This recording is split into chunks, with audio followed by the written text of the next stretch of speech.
guys get their logos back this week? Oh, yeah, you know, we gave up, 66 or 64, 65 a game. You know, for me, that's just about competing.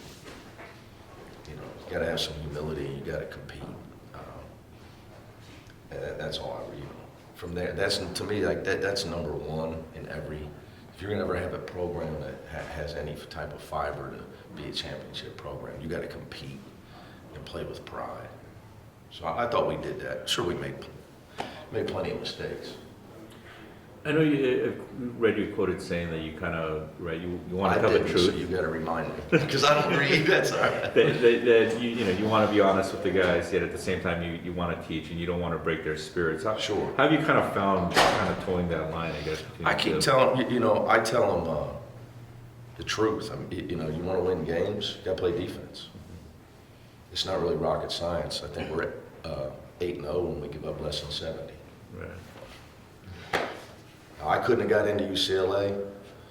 My test score got in, but you could take a dig at my sister, who went to Northwestern. I had a higher test score than her. My grades couldn't have got in though. But I can figure out for 8-0 when you give up less than 70, you might want to try to give up less than 70. You know. How the kids kind of respond? I mean, I've seen some of the kids are resilient. You know, we were talking about this last week. You know, they don't. They're not like fans and coaches. You know, like you win a game and it's like, oh, we're never going to lose again. We figured it out. Or you lose a game and the world's ending. Like kids don't. They're worried about their girlfriend, if she's going to talk to them if they lost, or leave them for a football player. You know, they don't think that way. They come in and, you know, that's the one thing about coaching college basketball. It helps you keep you young, because they still have their hopes and dreams. You know, they don't look at the big picture the way adults do. Where do you kind of gauge? I know you've described this team as being kind of a work in progress. Where do you think you guys are right now?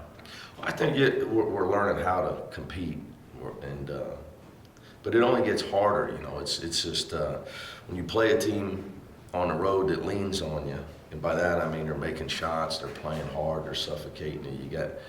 You know, you can't give in, which I was really proud of us at Washington when they made their run in the second half. That's why I say, you know, no matter what would have happened, you know, in the past, you know, these guys may have caved. You know, I saw it. I was on the other sideline when it happened. So I was really, you know, no matter what would have happened on the last play, I thought we deserved to win that game. So sometimes the basketball guys do the right thing.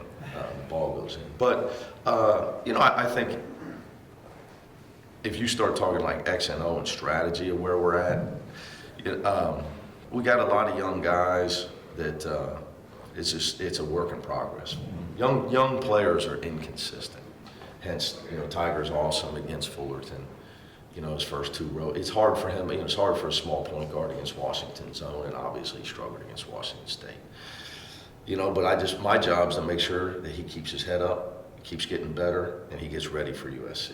And he's got to learn from that. And whether it's him or, you know, Jaime for the first time looked like a freshman against Washington State in about a month. You got to get him back. You know, so it goes back to your original thing. You know, with younger guys, you got to teach them how to fight, but you got to keep their spirit up. Right. You know, and that's the challenge of it. You know. It's all the mental of where some guys at our level, you know, they think they're going to walk into college, do what they did in high school, and get drafted. And then for 99% of them, that doesn't happen. Right. And you got to help them through that. Yeah. You know, like Sharif. Yeah. Now this program, the fans here, I think, you know, I don't know, you can call it expectations. I would argue that they're kind of delusional sometimes. But did you have any? Was there any hesitation on your part of just kind of being as blunt as you have been, just like in your assessment of these, you know? Yeah, I wouldn't know how I'm just the way I always am. That's not always good though. I'm well aware of that. But I would say this: I think fans everywhere, they want to win, and I look at it like this. You know, like when I left Cincinnati and I went on my friend Willie Cunningham. He's hugely popular. I went on his show, and they said, well, I want to thank, he said, what do you want to say? I said, well, I want to thank the people that supported myself. I also want to thank the people that just were mad at me, maybe didn't think I was a great coach, but they loved the team. Because at the end of the day, like, you're delusional if you think everybody's going to go home and think you made every right move. Right. You know, or they don't, they're not going to judge your style. All I care about is I just want to come to games and support our team. You know, if you can't, you got to realize, you know, in our business, everybody's not going to agree with your style, with your recruiting, with their coaching, of, you know, from game to game. It's just not realistic. And as a coach, like, you can't worry. I mean, if you're worried about that stuff, you can't coach at this level. And even nowadays, you know, I'm friends with a lot of high school coaches. I mean, there's message boards in high school. You know, and those guys are teaching 6 bells a day, grading papers at night, making it, you know, peanuts. And they got people killing them on message boards. It's just part of it. Yeah. But like I would say, you know, I'm okay with it. I just want you to support the team, you know, because I think that fan support is a must. So, like, you can't, if people care about your program, you got to be happy that they care. Right. But you better be smart enough to know they're not going to agree with everything you do. Right. And they're just not. Even when you win, they're not. I mean, you know, Mike Krzyzewski had people on saying they didn't win enough titles because he was spending too much time with USA Basketball. I mean, we're all going to get it. So if he gets it, how the hell do you think you're not going to get it? I mean, you know, let's be honest. I mean, that's how I look at it. I can't remember which game it was. There was a game that you guys kind of lost. I think that was close. And we were going to saying after that one that you don't really believe in, like, moral victories, so to speak, that the results are ultimately, like, what matter. When you kind of look at this team, I mean, again, you are, like, in this rebuilding type stage right now. What's success for you guys this year? Yeah, I think that the answer for that is establish our program's culture. You know, the guys that are here and the guys that are going to be here and the guys that are going to come here to understand that if you're going to play here, you're going to play winning basketball. Is what I talk about in the gym with the guys. You know, what is winning basketball? People say, well, effort. Well, there's effort and there's winning effort. Big difference. A lot harder to give winning effort. Do you see the team having this winning effort? They're learning. They're trying. I think they're figuring it out. You know, now you got to have, if you want to win, now you got to have winning effort. That just gives you a chance. Playing winning basketball is physically and mentally giving everything you have to win, worrying about nothing else. And then you also have to, somebody's got to score. You got to execute, you got to play smart. So there's a lot that goes into it. So it's just a process, you know, that they have to go through. That when you come out on the other side, I mean, you look at, I'll give you a team, Butler. Like right now, Butler's a 1 seed in the bracket stuff. Last year they were in the NIT. You know, so you have to go through some things. You know, it's just not all it's not all about recruiting rankings and bang bang. It's not when we were. You're almost old enough. I don't know how old you're going to know this. It's not Stratomatic baseball, but you have no idea. You're too young for that. You know, they laughed. You know, it's just not. It's not. Well, we signed this guy, and this guy. We're going to win. No, you got to learn how to win. So they're trying. They're getting there. I thought we gave ourselves a chance to win both games on the road, despite some offensive struggles from some of our guys, because we just kept battling at times. I thought we had a lot more mistakes in the film will tell you we had more mistakes in the Washington State game. Not just at the end, just throughout the game. There's a reason that game was close at the end. Do you notice the level of energy that's changed? Yeah, I think it's consistency of effort. You know, I think all teams give effort. That's why when coaches say, people say, they don't play hard. Well, hold on now. I mean, do you play hard, or you play hard enough to win? And it's usually the team that can sustain it that eventually imposes their will on the other team. So that's what we're learning how to do. Is the NCAA tournament a realistic thing for you guys, think? I don't know. I don't even think about, you know, I think in my situation, I just tried, like today, worried about how we can get better today and make sure our guys grow up today, learn how to give that consistency of effort, become better, become winners. You know, I think it'd be unfair of me to say, hey, that's not what we're trying to do, because that'd be unfair to Prince and Alex. you know, but I got a real simple formula for that. Okay, you give up 60 a game the rest of the year, we'll make it. Can we, you know, do we have the toughness and fortitude to be able to do that? We're going to try. That'll get us there. We don't, you know, we don't have the offensive firepower on this team to do it any other way. Right. We just don't. I mean, right now, our Chris Smith was our clear leader in scoring the last 2 games, and last year's Pac-12 stats were 4 a game, 3 for 18 from 3. You know, so look, I mean, look how much better of a player he is. Mm-hmm. But is it, you know, but how, you know, how realistic is it him for, you know, to him to keep, you know, his production at the level it was on the road trip? How have you found this recruiting with the UCLA brand behind you? I mean, do you? I think it's you know, easier everybody to- takes your phone call. Yeah. But at the same time, you know, recruiting's never, anybody says recruiting is easy, Yeah. it's crazy. There's no such thing, you know, because what happens that, you know, there's it's, you know, I don't like to refer to the pyramid because that's, you know, Coach Wilson to me, and I don't deserve to talk about him, but if you look at it, I mean, there's just a lot less room at the top of the food chain. So, you know, depending on who you're trying to get. Coach, Prince Ali has struggled a bit, you know, especially from the three-point line, but he's gotten a lot of minutes. What do you see from him that's garnering so many minutes? Well, he can play harder because he's older, you know, and he hasn't shot the ball well from the three-point line, but he's given us some baskets inside the line, and he's able to get to the rim at times. I think the other thing is he's not afraid to take the ball to the basket when at certain times where our younger guys tend to get the deer in the headlights look on them. Is he becoming a bit of a leader? I mean, he's definitely a senior, but is he becoming that leader that the team needs? He's trying. He's trying. You know, certain guys in your DNA to be a vocal guy. You know, like I would say, you know, it's just in your nature. It's hard to be somebody you're not. You know, I think that like of our guys, the guys that, you know, it's in their nature. Jaime's the guy that's just in his. But he wouldn't tell you he's trying to be a leader. He's just vocal, and his effort is a certain way all the time. So it's just, all I care about Prince is lead us with your effort. You know, you got to be reliable. Like for me, the lineup is just about who can I count on? And we got get 5 guys we can count on so we can get a stop to win a game.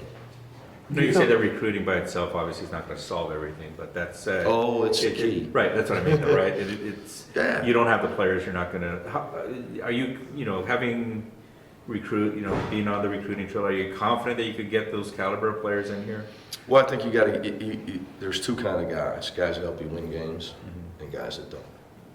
I know that's real complicated, and that's the truth. And there's McDonald's All-Americans that aren't going to help you win. You got to make sure that you get the ones. If you get them, you got to get that. You know, that's why I thought Daisha Nix is a winner. You're talking about makeup and stuff. Right? Yeah, makeup's the most. You know, my dad's a professional baseball scout, not just a high school coach. You know, the Atlanta Braves won 14 titles, and they focused on makeup. Right. Is he still scouting? No, he's retired. Okay. He's retired. Makeup's the most important of run, hit with power, throw. Okay, so now you're narrowing it down even more, right? I mean, you're not just Absolutely. looking at high-end guys. You're looking at high-end guys with makeup. Do you And think? it's no, and there's. I don't believe in the star system. Yeah. I think you got to evaluate for yourself. Right. So you'll never see me come in here and after we sign a class start trying to brag about. I could care less where a guy's ranked. Right.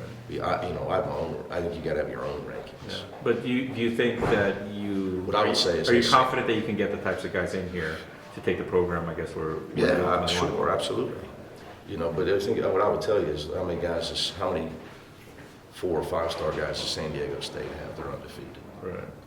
You were part of a pretty intense crosstown rivalry. Are you hoping that? I've been waiting for this question. It took this long to get to this? I'm sorry. It's all easy. Are you hoping that this can become what that was for you for so many years, this rivalry with USC and UCLA? Yeah, I'm from out of town, so I don't know. You know, I just know you're supposed to beat them. You know, I don't know. It's just very different than I would tell you. You know, because you could play 3 times a year. You know, I was part of something, you played one time, that was it. One school was decidedly smaller than the other school. One school had the city's name on it, the other one didn't. It was, you know, for a long time it was a David and Goliath thing. Now it's not. But, you know, this is different. I mean, you got the University of California, Los Angeles, and the University of Southern California. I mean, so there's no big brother. You know, they're both, both big schools, both great universities. So it's just, I don't think there's the bad blood. You know, I was part of probably the worst blooded rivalry. People don't know. I mean, there's a lot of bad blood in that rivalry I came from. I don't sense that here. Not that people don't want to be, you know. What have you seen from USC so far that's could pose problems for you guys on Saturday? Onyeka. I've been learning how to say his name since I've been waking up at 3 in the morning and dunk on people in my sleep. I think their front line, obviously 3 of their 4 leading scorers are big guys. You know, Matthews is a senior. They're a veteran team, really, other than Mobley and Onyeka. I mean, the other guys they got a lot of older guys, some 5th-year transfers. They're interesting, so they got like seniors or freshmen. So I would throw out their Washington game. Thought they got dealt a tough card, having to play, you know, Washington. Washington has to win, and they had to sit up there and wait till Sunday at 7. The scheduling gods get you sometimes. You know, you're playing the wrong team at the wrong time, and you got to sit around and wait 3 days to play them. So I would throw that one out.